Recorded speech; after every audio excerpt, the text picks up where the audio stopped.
29 सितंबर 2025 की बात है। उत्तर प्रदेश के जिला जौनपुर का थाना गोरा बादशाहपुर लगता है। इसी का गांव लगता है कुचमुच। यहाँ का रहने वाला संगरू राम दरअसल 75 साल की उसकी उम्र होती है। एक साल पहले उसकी पत्नी का देहांत हो जाता है। वो अकेला रहता है, कोई औलाद होती नहीं है।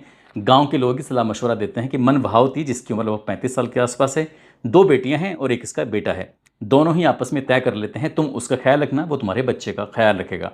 29 तारीख को पहले तो इनकी कोर्ट मैरिज होती है। उसके बाद फिर हिंदू रीति रिवाज के हिसाब से मंदिर में शादी हो जाती है। 29 की रात को ही सुहागरात थी और सुहागरात मनाने के अगले दिन की सुबह अचानक से गर्दन टेढ़ी हो जाती है संगरू राम की। 75 साल की उसकी उम्र होती है।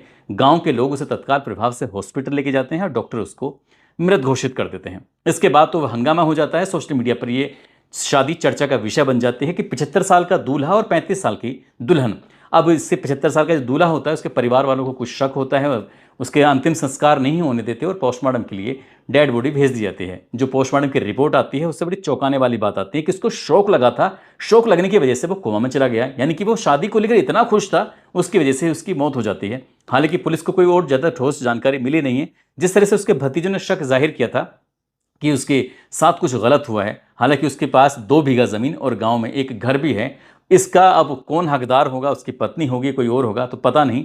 लेकिन मन भावती ने शादी करने से पहले कहा था कि कम से कम 1 हफ्ते का इंतजार कर लीजिए, तब शादी करेंगे, क्योंकि उसकी शायद तबीयत थोड़ी सी खराब थी। लेकिन गांव वालों ने जिद पकड़ ली और उसकी जिद पकड़ने के बाद ही मौत हो जाती है, जो कि चर्चा का विषय बनी हुई है।